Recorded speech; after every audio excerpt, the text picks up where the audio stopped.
Wealth મેનેજમેન્ટના equity એડવાઇઝરીના હેડ દેવાંગ મહેતા આપણી સાથે જોડાઈ રહ્યા છે. દેવાંગજી, સ્વાગત છે CNBC બજાર પર. સૌથી પહેલાં આપને પૂછવા માંગીશું, એક ગ્લોબલ સંકેતોની સાથે ભારતીય બજારોના પણ સંકેત.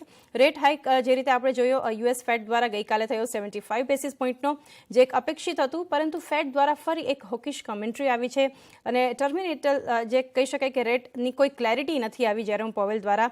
સાથે આજે રોજગારીના આંકડા પર પણ નજર રહેવાના છે, ઓક્ટોબર મહિનાના આવવાના છે, જે 2 લાખનું અનુમાન બની રહ્યું છે. તો આ બધા ફેક્ટર્સ વચ્ચે અને ભારતીય બજારો પર આપનો શું મત છે અને આ ગ્લોબલ ફેક્ટર્સ જે છે કઈ રીતે અસર કરતા દેખાઈ રહ્યા છે આપને? Thank you for having me on the show. તમારા બધા દર્શકોને નમસ્કાર. યસ, આમાં બહુ જ ક્લિયર આપણે જોઈએ તો ઇન્ડિયાની માર્કેટ છેલ્લું આખું વર્ષ લઈ લો, લગભગ તમે 365 દિવસ લેશો તો ઇન્ડિયન માર્કેટે આઉટ પરફોર્મ કર્યું છે, બહુ જ બ્રિલિયન્ટલી આઉટ પરફોર્મ કર્યું છે. તમે S&P ને કમ્પેર કરો, તમે નેસ્ડેક સાથે કમ્પેર કરો, કોઈ પણ તમે મુખ્ય ઇન્ડેક્સ લેશો તો ઇન્ડિયન માર્કેટે બહુ જ સારું પરફોર્મન્સ બતાવ્યું છે. અને એના ઘણા બધા કારણો છે. તમે જેમ કહ્યું એમ છેલ્લા 2-3 જે રેટ હાઇક થયા છે એનાથી ઇન્ડિયન માર્કેટ ખાસ એની પર કોઈ એવી મોટી અસર જોવામાં નથી આવી. હવે આનું જે મુખ્ય કારણ છે એ છે આપણી જે પોતાની સ્ટ્રેન્થ છે. ખાસ કરીને જે માર્કેટમાં અત્યારના કહી રહ્યા છે કે ઇકોનોમિક દ્રષ્ટિએ પણ India is the fastest growing economy amongst peers. આપણે જે પણ ગણીએ, તમે આજે US કહો કે તમે યુરોપિયન માર્કેટ્સ કહો કે યુરોપિયન ઇકોનોમીઝ કહો કે ચાઇના કહો, બધામાં જ ઇન્ડિયા ફાસ્ટ ગ્રો કરશે. જાપાનમાં ગ્રોથ નથી, ચાઇના બહુ સ્લો ગ્રોથ, લગભગ નેક્સ્ટ યર 4% ગ્રો કરશે. US અને યુરોપિયનમાં તો રિસેશનની વાતો પણ ચાલી રહી છે અત્યારના. ઇન્ડિયા એક જ ઇકોનોમી છે જે 6% પર ગ્રો કરશે. તો કમ્પેરેટિવલી ઘણું એટ્રેક્ટિવ લાગી રહ્યું છે આપણું ડેસ્ટિનેશન. ઇન્ડિયાના ઇન્વેસ્ટર્સ છે જેમાં લિક્વિડિટી ઘણી છે અત્યારના, રિટેલ કહો કે HNI, family offices, mutual funds, insurance companies, બધાને ઇન્વેસ્ટ કરવું છે. અને સાથે સાથે FIIs પણ, જેને લગભગ ઓક્ટોબરથી જૂન સુધી $33 બિલિયન સેલિંગ કર્યું હતું, એ લોકો પણ અત્યારના ફરી વખત માર્કેટમાં લેવા માટે આવી રહ્યા છે. અને મને એમ લાગી રહ્યું છે કે આપણા મેક્રોઝ હજી ગ્લોબલી કમ્પેર કરીએ તો ઘણા બેટર છે. આપણા અર્નિંગ સાયકલમાં આપણે જઈ રહ્યા છે, એક સારી આપણે કેપેક્સ સાયકલમાં જઈ રહ્યા છે. એટલે વર્લ્ડ સાથે કમ્પેર કરીએ તો ઇન્ડિયા ડેફિનેટલી બહુ જ વધારે સારું લાગે છે.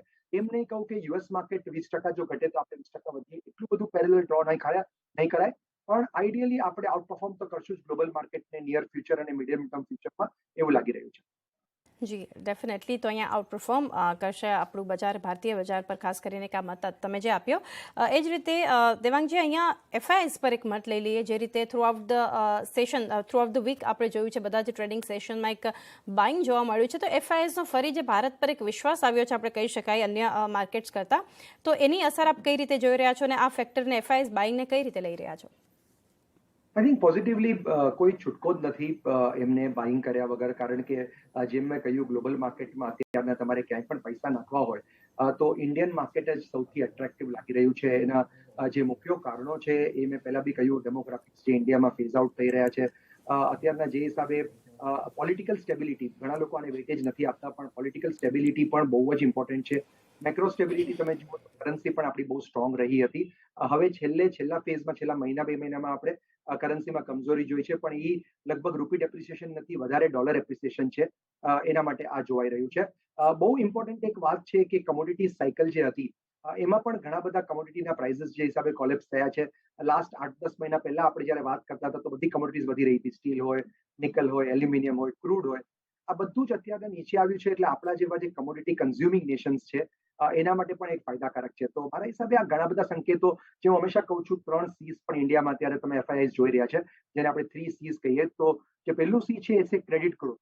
ક્રેડિટ ગ્રોથ લગભગ 2004 થી 8 વચ્ચે જે થતો હતો અત્યારના, એ આપણે 16-16.5% ક્રેડિટ ગ્રોથ પર છે. એટલે બેંક્સ પણ લેન્ડ કરવા માટે તૈયાર છે. બેંકમાં અત્યારે જો તેના NPA સાફ થઈ ગયા છે. બીજું C કન્ઝમ્પશન, ડિસ્ક્રિશનરી અને લક્ઝરી કન્ઝમ્પશન. અત્યારના તમે જુઓ તો જે રિવેન્જ ઇટિંગ આઉટ છે, રિવેન્જ શોપિંગ, ટ્રાવેલિંગ, આ બધું અત્યારના દેખાઈ રહ્યું છે કે 2 વર્ષ લોકો ઘરમાં રહ્યા હતા, એના માટે અત્યારના ફરી વખત એક રિવેન્જ શોપિંગ અને ડિસ્ક્રિશનરી કન્ઝમ્પશન ઉપર પણ ઘણો એક મદાર આવ્યો છે. અને લાસ્ટ C જે કહી છે કેપેક્સ, કેપિટલ એક્સપેન્ડિચર જે આપણે કહીએ, જે પ્રાઇવેટ સેક્ટર નતું કરતું, અત્યારના ઘણા બધા બ્રાઉનફિલ્ડ, ગ્રીનફિલ્ડ એક્સપાન્શન કરી રહ્યા છે. તો મારા હિસાબે આ 3 ફેક્ટર્સ છે જેના કારણે અર્નિંગ ગ્રોથ પણ વધશે અને ઇન્ડિયા એટ્રેક્ટિવ લાગશે અને FII ના પૈસા ધીમે ધીમે આવતા જ રહેશે. જી સાથે જ દેવાંગજી હવે સેક્ટર સ્પેસિફિક આપણે ચર્ચા આગળ વધારીએ તો આઈટી પર સૌથી પહેલાં તો વાત કરવી જોઈએ, કારણ કે નાસ્ટેકની અસર જે રીતે આપણે જોઈ રહ્યા છીએ, રિસેશન લે ઓફની જ્યારે વાત આવે તો આઈટીને સીધી અસર આપણે જોઈ રહ્યા છીએ. સાથે જ છતાં પણ હજુ જોબ માર્કેટ ઘણું સ્ટ્રોંગ લાગી રહ્યું છે ગ્લોબલી. એપલ એમેઝોનની જે એક અપડેટ આવી છે તો એમાં નવા હાયરિંગ એ લોકોએ અટકાવ્યા છે, તો સામે ટ્વિટરમાં 50% લે ઓફ થવાનું છે આજે. તો આ બધા ફેક્ટર્સ વચ્ચે અને ત્યાં આઈટી કંપનીઓની અસર ભારતીય આઈટી કંપની પર તમે કઈ રીતે જોઈ રહ્યા છો? આઈ થિંક કે આઈટી સેક્ટર ઓલરેડી એક વેલ્યુએશન કરેક્શનના દોરમાંથી ગયું છે. તમે જુઓ તો ઘણી બધી કંપનીઝ છે, મિડ કેપ કંપનીઝ 70-80 પીઈ પર ચાલતી હતી, એ ઘણી બધી અત્યારના 35-40-45 પીઈ પર આવી ગઈ છે. અને જે large cap companies generally 30-35-40 PE પર ચાલતી હતી, એ પણ 25-30 પીઈ આસપાસ આવી ગયું છે. તો એક વેલ્યુએશન કરેક્શન થઈ ગયું છે. નંબર્સ પણ આપણે જોયા હતા છેલ્લા 2-3 ક્વાર્ટરમાં ટફ હતા. કોવિડ વખતે નંબર સારા આવતા હતા પ્રોડક્ટિવિટી ઇમ્પ્રુવમેન્ટ, એફિશિયન્સી ઇમ્પ્રુવમેન્ટ માટે, પણ પછી નંબર્સ થોડા કમજોર થઈ ગયા. માર્જિન પ્રેશર હતું, લેટરલ હાયરિંગના ઇશ્યુઝ હતા, વેજ ગ્રોથ બહુ ફાસ્ટ થતો હતો, એટ્રિશન ફાસ્ટ હતું. આ બધું આપણે જોયું, એના કારણે આઈટીમાં ઘણું બધું કરેક્શન થયું છે. હવે અહીંયાથી જો તમે મને પૂછો તો મને લાગે છે એક કોન્ટ્રારિયન બાય તરીકે આ સેક્ટર ઉમટી રહ્યું છે. ખાસ કરીને આમાં જે ખાસ લાર્જ કેપ કંપનીઝ છે અને અમુક મિડ કેપ કંપનીઝ છે, જેની જે માર્કેટ લીડર કહેવાય છે, કે જે ઇમર્જિંગ માર્કેટ લીડર્સ છે, આવી કંપનીઝમાં ફરી વખત મને લાગે છે કે બહુ નેગેટિવિટી આવી ગઈ છે. તમે જેમ કહ્યું એમ, યસ, યુએસમાં આજે બહુ નેસ્ડેક લિસ્ટેડ કંપનીઝ છે, એમાં હજી પણ સંકેતો એવા આવે છે કે નેક્સ્ટ 6 મહિના 12 મહિના રિસેશન જેવું માહોલ રહેશે. તો આ કંપનીઝ ઉપર નજર રાખવી જરૂરી છે. પણ અહીંયાથી ધીમે ધીમે ટ્રાન્ચમાં કોઈને નેક્સ્ટ 3-5 વર્ષ માટે આઈટી સેક્ટર અને આઈટી સ્ટોક્સ જોતા હોય તો એને બિલ્ડ કરવાનો એક સારો સમય છે. જી, તો આઈટી સેક્ટર પર એક લાંબા ગાળા માટેનો એક વ્યૂ આવી રહ્યો છે. નેક્સ્ટ દેવાંગજી, એક પોર્ટફોલિયો એલોકેશનની જ્યારે વાત કરીએ તો કયા સેક્ટર્સનો તમે સમાવેશ કરવાની અહીંયા સલાહ આપો છો? જ્યારે સારા રિટર્ન્સ જોઈતા હોય ત્યારે પોર્ટફોલિયોમાં કયા સેક્ટર્સનો સમાવેશ કરવો જોઈએ? ખાસ કરીને આપણે જોઈ રહ્યા છીએ કે આપણે એક ઇકોનોમિક બૂમ તરફ જઈ રહ્યા છે, કે જ્યાં ઇકોનોમિક ગ્રોથ થશે ઇન્ડિયામાં. અને જેમ મેં વાત કરી પહેલા પણ, કે એફએક્સ ગ્રોથ, ક્રેડિટ ગ્રોથ બધું થઈ રહ્યું છે. તો એમાં જે પ્રોક્સી પ્લે તરીકે જે સેક્ટર ઉમટી આવે છે, એ સેક્ટર અગેન બહુ જ ઇમ્પોર્ટન્ટલી બેંક્સ જે કહેવાય, જેને આપણે બીએફએસઆઈ કહીએ છીએ, બેન્કિંગ છે, ફાઇનાન્શિયલ સર્વિસીસ છે, ઇન્સ્યોરન્સ કંપનીઝ છે, ઘણી એનબીએફસીસ છે. આ બધી કંપનીઝ આગળ જતા બહુ સારું કરશે. ઇકોનોમિક ગ્રોથ જ્યારે મળતું હોય છે ત્યારે આ બધાનો લેન્ડિંગ ગ્રોથ પણ થતો હોય છે, ડિપોઝિટ ગ્રોથ પણ થાય છે. અને આ બધી કંપનીઝ એક પ્રોક્સી પ્લે તરીકે તમે તમારા પોર્ટફોલિયોમાં શામિલ કરી શકો છો. પ્રાઇવેટ બેંક્સ, જેમ મેં ખાસ કહ્યું, અમુક કન્ઝ્યુમર એનબીએફસીસ છે, અમુક કંપનીઝ ઇન્સ્યોરન્સ યુનિવર્સમાં છે, જેને છેલ્લા 2 વર્ષ અંડર પરફોર્મ કર્યું છે. આ એક સેક્ટર ઉપર નજર રાખવી બહુ જરૂરી છે. સેકન્ડ સેક્ટર જે ઇમ્પોર્ટન્ટલી અમે બહુ વખતથી બોલીશ છીએ, એ છે બિલ્ડિંગ મટીરિયલ્સ, જેને તમે હોમ ઇમ્પ્રુવમેન્ટ કહી શકો છો. પેઇન્ટ કંપનીઝ હોય, કે એડહેસિવ કંપનીઝ હોય, કે સિરામિક કંપની હોય, ફાસ્ટ મૂવિંગ ઇલેક્ટ્રિકલ ગુડ્સ છે. આ પણ એક સેક્ટર છે જ્યાં તમે જુઓ તો લોકો અત્યારના હોમ ઇમ્પ્રુવમેન્ટમાં સ્પેન્ડ કરી રહ્યા છે. રિયલ એસ્ટેટ સાયકલ પણ ચેન્જ થઈ રહી છે, તો આ પણ એક પ્રોક્સી પ્લે રિયલ એસ્ટેટને, રેસિડેન્શિયલ રિયલ એસ્ટેટને પ્લે કરવા માટેનું એક બહુ મોટું એક સેક્ટર થઈ શકે છે. એની સાથે સાથે તમે ડિસ્ક્રિશનરી કન્ઝમ્પશન કંપનીઝ, જ્યાં ઓટોમોબાઈલ પણ અત્યારે સારું લાગી રહ્યું છે, કંપનીના અર્નિંગ સારા આવે છે, સેલ્સ ગ્રોથ તમે જુઓ તો પેસેન્જર વેહિકલ્સ હોય કે હાઈ એન્ડ બાઇક્સ હોય, એ બધાના તમે સેલ્સ ફિગર જુઓ તો એ પણ સ્ટ્રોંગ રહ્યા છે. જે આપણે જ્વેલરી કંપની જે અત્યારના છે, ટાઇટન જેવી, જસ્ટ એક એક્ઝામ્પલ આપું છું, એ બધી કંપનીઝમાં પણ તમે જુઓ તો ડિસ્ક્રિશનરી કન્ઝમ્પશનની જે ટ્રેન્ડ છે એ ખાસ કરીને ઉપર જઈ રહી છે. તો એ સેક્ટર પણ લેવું જરૂરી છે. અને એક નાની બાસ્કેટ તમે એગ્રોકેમિકલ્સ, સ્પેશિયાલિટી કેમિકલ્સ, ફાર્મા જે અંડર પરફોર્મ કર્યું છે અત્યાર સુધી, આવા ટાઈપની કંપનીઝ અને થોડું ઘણું આઈટીમાં પણ જો એલોકેશન કરો તો આ 6-7 સેક્ટરથી તમારો પોર્ટફોલિયો બહુ સ્ટ્રોંગ બની શકે છે. જી, આ ખાસ સેક્ટર્સ જે અહીંયા આવ્યા છે એના પર તમારે સારા રિટર્ન્સ માટે ધ્યાન આપવું જોઈએ. નેક્સ્ટ દેવાંગજી, હવે વાત કરીએ Q2 બીજા ત્રિમાસિકના જે પરિણામ મોટાભાગની કંપનીઓ, દિગ્ગજ કંપનીઓના તો આવી જ ગયા છે. અર્નિંગ સિઝન પર વાત કરી લઈએ તો કયા એવા સેક્ટર્સ છે કે જેમના તરફથી તમને એક પોઝિટિવ એન્કરેજિંગ સરપ્રાઇઝ મળ્યું છે પરિણામ બાદ, અને કયા સેક્ટર્સે તમને નિરાશ કર્યા છે, નેગેટિવ સરપ્રાઇઝ આપ્યું છે પરિણામ બાદ? યસ, આઈ થિંક બહુ ઇમ્પોર્ટન્ટ ક્વેશ્ચન છે આ. સૌથી વધારે જ્યાં એક ખુશીની લહેર આવી છે માર્કેટમાં, એ બેન્કિંગના પરિણામો તમે જુઓ તો જનરલી બધી બેંક્સ, જે ખાસ કરીને લાર્જ પ્રાઇવેટ બેંક્સ છે, અને અમુક નાની બેંક્સે પણ સારા નંબર્સ આપ્યા છે, અમુક એનબીએફસીએ પણ નંબર સારા આપ્યા છે. અને જે પણ એ લોકોએ વાત કરી છે એનપીએ ઓછા થવાની, કે નિમ્સ એક્સપાન્ડ થવાની, કે આગળ જતા ક્રેડિટ ગ્રોથની, કે લોકોને પોતાના લેન્ડિંગ ગ્રોથની જે વાત કરી છે, એ બહુ સ્ટ્રોંગ કમેન્ટ્રી હતી. સેકન્ડ, આઈટી સેક્ટર ઘણા વખત પછી એક ડિસેન્ટ પરિણામો સાથે આવ્યું છે, અને ત્યાં પણ જે એનાલિસ્ટ એસ્ટિમેટ હતા એના કરતાં થોડા બેટર નંબર્સ આવ્યા છે. એમને કહું કે ગ્રેટ નંબર્સ છે, પણ ત્યાં પણ એક ઇમ્પ્રુવિંગ ટ્રેજેક્ટરી દેખાડી છે. જે ઓટો સેક્ટરે પોઝિટિવલી સરપ્રાઇઝ કર્યા છે. ઘણા સારા નંબર્સ લગભગ 4 વર્ષના એક હાઇબરનેશન પછી એ બહાર આવ્યું છે, એટલે એમાં પણ સારા નંબર્સ જોવા મળ્યા છે. અને એક કોન્ટ્રેરિયન તરીકે ફાર્માના પણ નંબર્સ જો તમે ધીમે ધીમે જુઓ તો બધા નંબર્સ નથી આવ્યા, પણ અમુક કંપનીઝે પોઝિટિવ ગ્રોથ બતાવવાનું ચાલુ કર્યું છે. ઘણા વખત અંડર પરફોર્મ કર્યું હતું આ બધી ફાર્મા કંપનીઝે. તો 3-4 સેક્ટરમાં મને લાગે છે એક પોઝિટિવ ગ્રોથ જોવા મળ્યો છે. ડિસ્ક્રિશનરી કન્ઝમ્પશન કંપનીઝ પણ સારા નંબર સાથે આવી રહી છે. એફએમસીજી કંપનીઝમાં હજી પણ થોડા ગ્રે એરિયાઝ છે, એ લોકોને માર્જિન પ્રેશર અત્યારે ફીલ થઈ રહ્યું છે. અમુક બિલ્ડિંગ મટીરિયલ કંપનીમાં પણ આપણે જોયું છે કે માર્જિન પ્રેશર છે, પણ મારા ખ્યાલથી આ જૂની ઇન્વેન્ટરીના કારણે પણ હોઈ શકે. નેક્સ્ટ આગામી 2-3 ક્વાર્ટર્સ આ બધી કંપનીઝના સારા આવી શકે છે. જી, આગળ દેવાંગજી વાત કરી ક્રૂડ પર ખાસ કરીને, તો જે રીતે આપણે જોઈ રહ્યા છીએ કઈ સાઇડથી ક્રૂડને અસર થઈ રહી છે. ચીનમાં એક ઝીરો કોવિડ પોલિસી જે દૂર થવાનું હતું એની બદલે યથાવત રહી છે. અહીંયા 26 શહેરોમાં લોકડાઉન લાગ્યું છે, તો એની અસર જે છે ક્રૂડ પર આપણને જોવા મળ્યું છે, એક દબાણ જોવા મળ્યું છે, કારણ કે માંગ જે છે ચાઇના તરફથી નહીં આવે. સાથે જ અમેરિકામાં જે દર વધ્યા એની અસર પણ ક્રૂડ પર જોવા મળી છે. તો આ ક્રૂડના ફેક્ટર્સને ભારતીય બજાર માટે આપ કઈ રીતે જુઓ છો? ખાસ કરીને મારા હિસાબે ક્રૂડ જે રેન્જમાં અત્યારના છે, લગભગ 85 થી 90 થી 92 ની રેન્જમાં, ત્યાં ઇન્ડિયા માટે બહુ મોટા પ્રોબ્લેમ ઇમર્જ નથી થતા. એનું કારણ એ છે કે આપણે જે 130-120માં આપણે જે ખાસ કરીને જે જોયા, તો આપણે જે ખાસ કરીને જે ક્રૂડના ભાવ આપણે જોયા, એ મારા હિસાબે ફરી વખત આવે એવું તો લાગી નથી રહ્યું. ખાસ કરીને અહીંયા એ બહુ જ ઇમ્પોર્ટન્ટ છે કે તમારા જે ક્રૂડ પ્રાઇસીસ છે એ જો આ જ રેન્જમાં રહે તો જેટલી બી રો મટીરિયલ તરીકે ક્રૂડને યુઝ કરવાવાળી કંપનીઝ છે એને બહુ મોટો બેનિફિટ મળી શકે છે.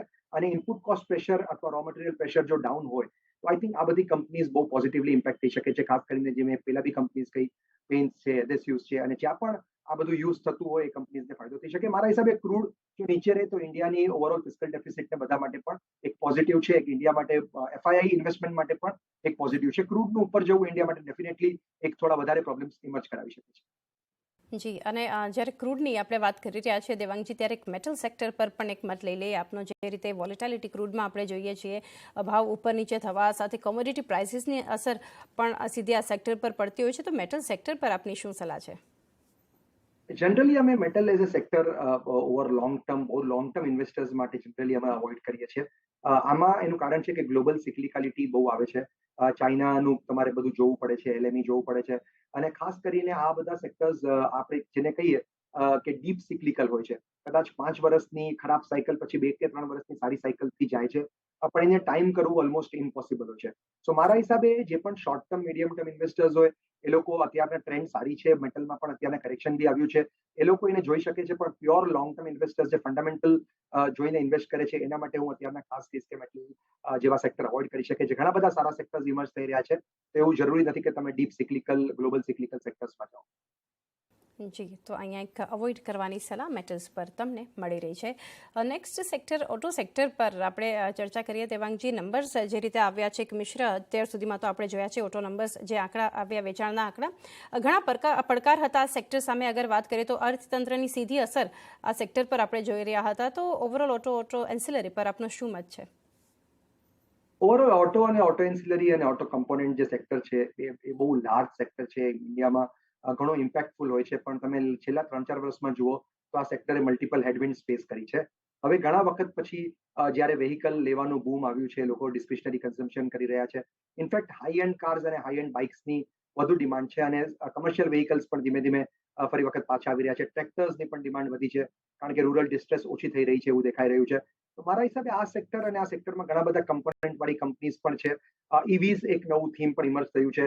ડેફિનેટલી ઈવીઝ તમારે પ્લે કરવું હોય તો ઇન્ડિયામાં 1 કે 2 કંપની છે, પણ જે પણ ઈવીનું ઇન્ફ્રાસ્ટ્રક્ચર લગાવે છે, આવી ટાઈપની અમુક એનર્જી કંપનીઝ છે. આ બધી ટાઈપના થીમ્સ ઉપર ધ્યાન રાખવું જોઈએ. અને ખાસ કરીને ઓરિજિનલ ઇક્વિપમેન્ટ મેન્યુફેક્ચરર જે છે, આ બધા ઓઈએમ્સ, એવી કંપનીઝ ઉપર જો તમે ધીમે ધીમે બાઇંગ ચાલુ કરો, પેસેન્જર વેહિકલની છે જે કંપનીઝ છે, જેનું પ્રભુત્વ છે માર્કેટમાં, આ બધી કંપનીઝ પોર્ટફોલિયોમાં સામેલ કરવી જોઈએ. આઈ થિંક આગામી 3 વર્ષ સારા લાગે છે આ બધી કંપનીઝ માટે. જી, ખાસ કરીને આ ઓટો રિલેટેડ જે સ્ટોક્સ છે, જે કંપનીઓ છે, એના માટે આવનારો એક લોંગર ટર્મ વ્યૂ આવી રહ્યો છે 3 વર્ષ માટે, એક સારી લાગી રહી છે, તો ખાસ ધ્યાન રાખવું. નેક્સ્ટ એનર્જી સેક્ટર પર એક મત લઈ લઈએ. દેવાંગજી, આપનો વિન્ડફોલ ટેક્સને લઈને જે અપડેટ આવી રહી છે, ક્રૂડ વોલેટિલિટી, ગેસ પ્રાઇસીસની અસર જે રીતે આ સેક્ટર પર જોઈ રહ્યા છે, તો અહીંયા આપનો શું મત છે એનર્જી સેક્ટર પર? નોર્મલી અમે આ સેક્ટર, અગેન જેમ મેં કહ્યું એમ, ઘણું બધું ગવર્મેન્ટ નું ઇન્ટરફિયરન્સ હોય છે, ઘણું બધું ગવર્મેન્ટથી રિલેટેડ છે. આ સેક્ટર, કારણ કે ક્યારે પણ સડનલી કઈ ચેન્જ થઈ શકે. ઓલરેડી ગ્લોબલ પ્રાઇસ વોલેટિલિટી આપણે એનર્જીમાં જોઈ રહ્યા છે. મારા હિસાબે આ સેક્ટરમાં અગેન તમે કંપનીઝ લ્યો તો એ ફરીથી સિક્લિકલિટી બહુ જ વધારે આવશે, અને જેમ મેં કહ્યું એમ ગવર્મેન્ટ પરની ડિપેન્ડન્સ પણ વધારે આવશે. એટલે આ સેક્ટર તમે અવોઇડ કરી શકો તો વધારે સારું. એના પ્રોક્સી પ્લેસ ઘણા હોય છે, જે એનર્જી એફિશિયન્સીના પ્રોક્સી પ્લે છે, કે જે પણ આ બધી કંપનીઝને ખાસ કરીને સર્વિસીસ પ્રોવાઈડ કરે છે. એન્યુટી મોડલ્સ વાળી કંપની છે, એ કંપની સારું કરશે, કારણ કે એનર્જી એફિશિયન્સી ઇન્ડિયામાં ધીમે ધીમે વધી રહી છે. તો એ કંપની પ્રોમિસિંગ લાગે છે. પણ પ્યોર હું પાવર સેક્ટરને બધા પર જનરલી બેક નથી કરતો. અગેન આરઓઈસ પણ કેપ હોય છે અને તમારા ભાવો પણ કેપ કરવા પડે છે.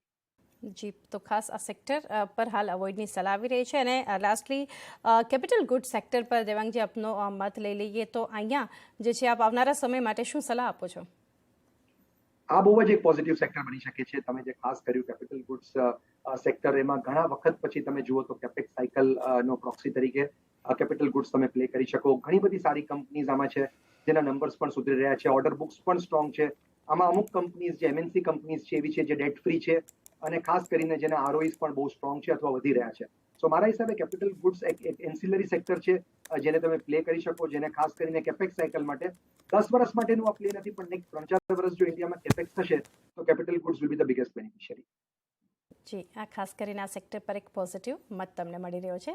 એ સાથે જ રજા લેવાનો સમય થયો છે. દેવાંગજી, ખૂબ ખૂબ આભાર અમારી સાથે આ ખાસ ચર્ચામાં જોડાયા અને સેક્ટર પર તમારો વ્યૂ આપ્યો બદલ આભાર.